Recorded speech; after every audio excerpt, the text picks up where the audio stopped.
You really know what brainstorming is. Hi y'all, thanks so much for joining me. In less than 15 minutes, I'll be answering that question for you so that you can see why brainstorming can help your business to grow.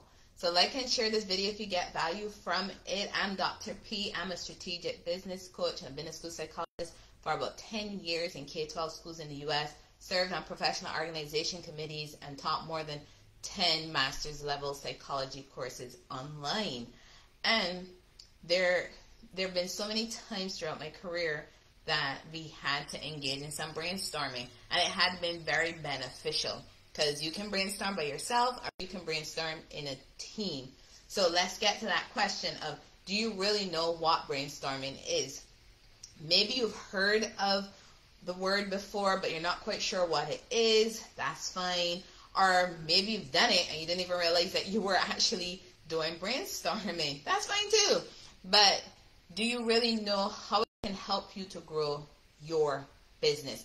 That's where it really matters, right? Now, as a business owner, you should be aware of how brainstorming can help you, because that's the part you need to know. If you're a small business owner, you're a micro business owner, as in you have a business where you have less than 10 employees, this is where knowing what brainstorming is and how it can help you could be one of those things you can start putting into practice in your business. So let's define what brainstorming is, right? So Kajabi has an article on brainstorming. Get a chance, you can check it out, because in that article, they do define brainstorming as a process where you generate ideas and write down those ideas in a concrete form. Notice, you're not just sitting and generating ideas, but you're also putting them in a concrete form. That's what makes a difference. So you're generating these ideas and putting them in a concrete form because you're writing them down. And the thing is, brainstorming helps when you have a problem that you're trying to solve. That's why you're engaging in brainstorming. You have a problem and you're trying to solve that problem.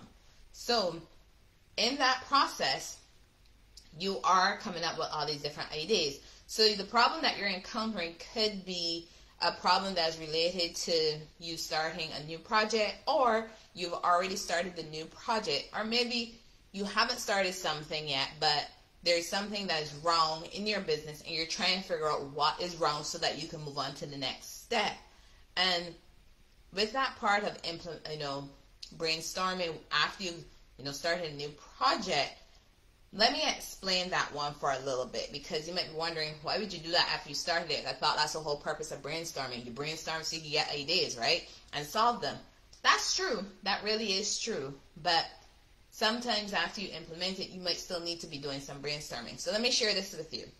Working in the school system, there were times when, we analyzed some data and then used that data to help identify where there was a weakness. Then identify possible interventions that we could actually implement to improve in that weakness or wherever that area of need would be. And this could have been a situation where you're working with a group of students who are struggling in a particular area, whether academic, behavior, social, emotional, or working with staff when it comes to finding ways of increasing performance, morale, job satisfaction, those type of things. So there's a problem. So you brainstorm and you come up with possible solutions for that problem. So you identify an action or a program that you want to implement. That's what we did. And then you implement it, right? But hold on. Before you implement it, what we did was we identified a metric that we were going to be monitoring, and then when we were going to be looking at that progress. Because that's the thing about implementing anything. Once you're going to be implementing anything, you need to know what you are going to be looking at to determine whether or not that thing is going to be working for your business. So that's what we did. We made sure we identified a metric and then looked at how, when we were going to be actually looking at the progress, because you wanted to do that stop check. So you want to be monitoring your progress along the way. So once you've implemented it, what we did was we got to that point, whether it's 4 weeks, 6 weeks, 8 weeks, and we looked at how things were going. And once we got to that point, we were able to see how things were going, then that allowed us to make the next step in the decision-making process. Because if we were not performing where we were expecting to be, then we had to step back and be like, okay, why are we not where we wanted to be? You know, we thought about all these ideas, we identified this intervention, but why is it not working? So then we had to brainstorm and look at why it wasn't working. Then use that information to help us with making the next step.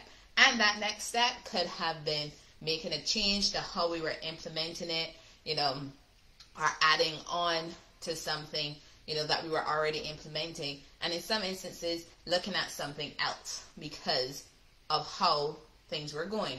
But again, that decision was based on the data we had. We didn't just sit down in a room and go, oh, we don't want to do this anymore. That's not what we did. We made the decision based off of data.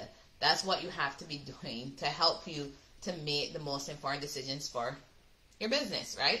So in your business, you're going to be doing the same thing. You're going to be brainstorming some ideas. You're going to implement those ideas. Then you're going to want to see if it is working. You do, because you brainstormed it, you implemented it, but you got to see if it's working, because you might have found a really great idea that could match the problem and solve the problem really that you're encountering, but something could be off with how it's being implemented, and you're not going to know that unless you actually take the time to monitor the progress, right? And also make sure that that discrepancy between where you wanted to be and where you actually are is not that huge, that it's very close to where you were expecting. And even if it's right there where you were expecting, okay, what do you need to sustain that? What do you need to keep going? That's why brainstorming can happen before and even after you've implemented something. So I really just wanted to put that out there to explain the fact that, you know, brainstorming isn't something that only happens at the beginning. It can happen after you've actually implemented a program, a campaign, you know, taking new action. It can happen continuously. And I get it. As a business owner, you're probably there saying, hey, but it's just me. You know, I'm the entrepreneur, but it's just me and my business. I'm a solopreneur, and I got to do all of this by myself. Okay, you can brainstorm alone, you know, you really can. But you can also brainstorm with others, as in other entrepreneurs, other people who may be in a similar position or may have been in a similar position. And you can get that opportunity by being on a peer advisory board. That's where you can actually get that opportunity, because you can be a member of that board. And that board is made up of other business owners in different industries, but they can share some ideas, because that's what brainstorming is, generating ideas on how to solve a problem. And when you're on a peer advisory board, you get to generate with other business owners, other entrepreneurs, other solo entrepreneurs, solopreneurs, you know, other people who are in a small business. You can generate ideas with them. So that's one of the benefits, one of the many benefits really, on being a member of a peer advisory board. So if you're not a member of one, I highly recommend that you look into that option to see how that could benefit for you. So again, you can brainstorm as an individual, but you can also brainstorm in a team, in a group of people. And when you're brainstorming, just remember to write down what ideas come up. You don't want to just have ideas pop up and you don't write them down, because you might not remember that same thing in 2 minutes or in 30 seconds, you know. So write it down and don't think it's crazy. You know, just write down all the things that you're coming up with, because one of those things can be the solution to your problem. And if you're struggling with that and you're thinking, oh my gosh, I don't want to be in a peer advisory board, maybe working with a coach could be your answer to help you with this, because you can work with a coach to help with that brainstorming, to help with identifying the solution to the problem that you're having, because maybe you're just struggling to come up with solutions by yourself. You look at your list and you either have one thing or nothing written down, because you don't know where to start. So that's the reason why you can actually go and work with a business coach, because the business coach can look at what is happening and pull out some ideas for what you need to solve your problems. So again, you don't have to be trying to solve your problems all by yourself and being on that island all by yourself just because you are an entrepreneur working at home alone. You don't have to be on an island by yourself. You do have options like working with a business coach or being a member of a peer advisory board, so that you can brainstorm with others rather than just being alone, rather than doing it all yourself. So those are some of the reasons and some of the ways how you can brainstorm, either individually or in a team or in a group of people. Because brainstorming helps you to solve the problems that you're facing in your business. But here's the thing though. It doesn't matter if you're brainstorming by yourself or in a team. Like I said before, make sure to write it down. Write down whatever ideas come up. Alexander Phaetony Osborne actually came up with 4 things that you should include when you're brainstorming. And there are 4 simple things. And I would like you to remember these things to help you with brainstorming, right? So the first one is, don't evaluate your ideas as they come up. Just generate as much as you can, because you're looking at quantity, not quality right now. You're just pulling out the ideas as they come to mind. Do not come up with an idea and go, oh, I don't know, maybe that one isn't right. No, that's not what you want to do. You want to make sure you just crank out all the ideas that come to mind when you think of this problem.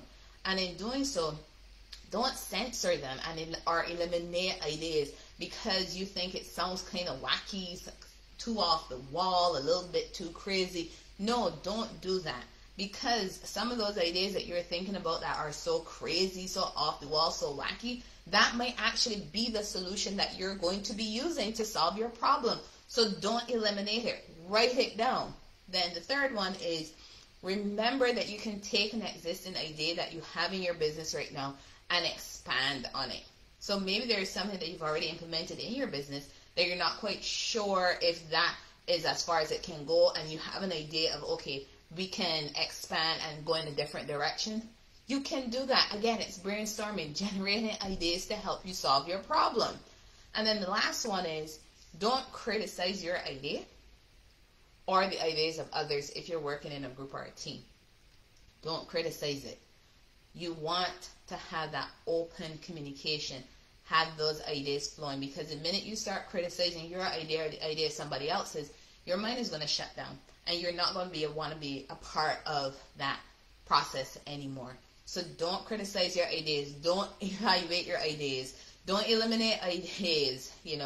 Even consider expanding on current ideas, current concepts that you're implementing, current campaigns. You can expand on it. Those are the things you can do to help your brainstorming process to be effective for you and your business.